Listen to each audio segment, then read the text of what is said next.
Hey there, this is Michael J. Emery. I'm at Brighton Bush Park. It's a hot springs in Oregon. Just trying to take advantage of a beautiful summer. I'm hanging out with one of my brothers and we've had a great time.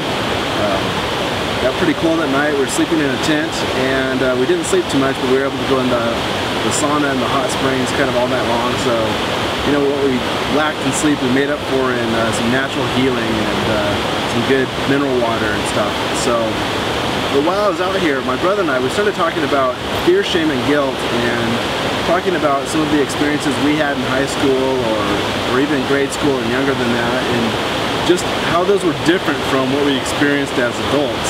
And as adults, what I kind of seem to experience a lot with clients is that they're holding on to this baggage from the past, and there were situations that happened when they were kids, situations that they really didn't have power over, but they were still affected by these things that had happened. When dealing with fear, shame, and guilt, fear is fairly obvious. It's kind of right in the background of everything that we're doing. It's going to be something it's going to be the major reason why we don't choose to pursue a lifestyle that inspires us, or choose to kind of take a chance in one way and pursue something that has meaning in our lives. The way that fear differs from anxiety is a future fear of a potential hypothetical situation. Shame is a little bit different. Shame affects most people. Think of it like a computer running some software, but it's running the software program in the background of the computer. And what it's really doing is it's chewing up the memory. And this is the way that I perceive shame to affect people.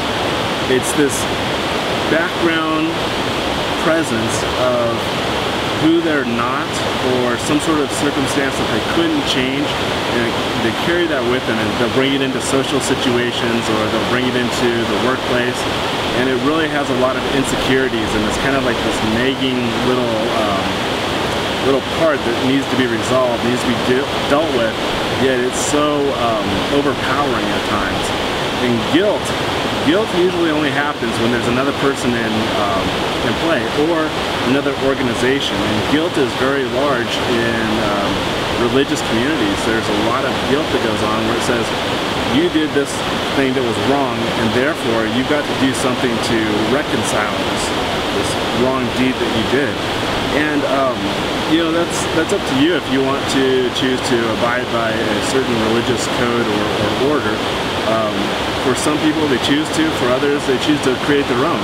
What I think it's really about is creating your own sense of order and creating your own sense of connection to the values and the beliefs that will empower you as a human being. So going back to fear, shame, and guilt, it's at the background of almost every situation that I deal with when I'm working with a client.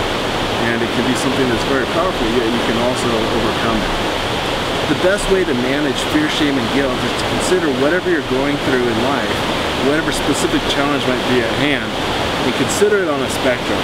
On one hand, you've got love and abundance, and on the other hand, you've got fear and scarcity. And where is the basis of your decision for the outcome that you desire? Where is that grounded? Is it going to be grounded in love and abundance, or is it going to be grounded in fear and scarcity? And what factors are influencing your decision? Is it feelings? Could it be a feeling that you're not good enough? Could it be a feeling like you don't have enough of something, or that you're not the right person for the job? Well, there are ways to get around these things. There are ways for you to really connect with your personal power, and on the personal development path, to figure out what resources you need in order to truly pursue a life that's meaningful for you. And when it comes to fear, shame, and guilt, we're all working through it, and we're all constantly coming up against this in our journey. What I want to tell you, though, is you can change things. You can move through whatever seems to be holding you back. And you've got the power. If I can do it, you can do it.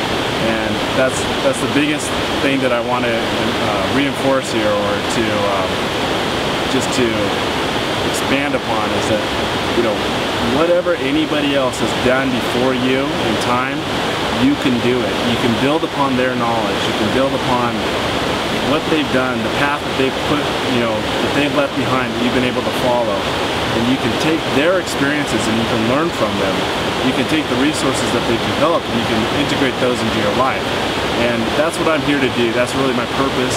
And if it's something that you feel like you've been experiencing fear, hesitation, guilt, shame, anxiety, that's fine. You can work through those things. But I also want to put this out here, and this is kind of the counterintuitive nature. Once you work through it on a certain level, you're going to find that you desire more challenge in your life, and that raises that level of fear, shame, and guilt. It could raise it to another level for you. And that's perfect, because it's an opportunity for you to do something bigger. Because if it wasn't important, you probably wouldn't have these emotions coming out, right? So keep that in mind. If there's anything that I can do to be of service to you, if you want to join the coaching gym, or if you're just interested in a coaching session, whether that's in person, if you're in the Portland, Oregon area, or anywhere in the world, we can do a video conference or we can do a telephone coaching session. So check out my website, check out the other videos that are available, and join my membership list and keep in touch. I want to hear what's going on with you. Check out my forum, become an active member in the forum, and let me know what's going on. I'm here to serve. Be amazing.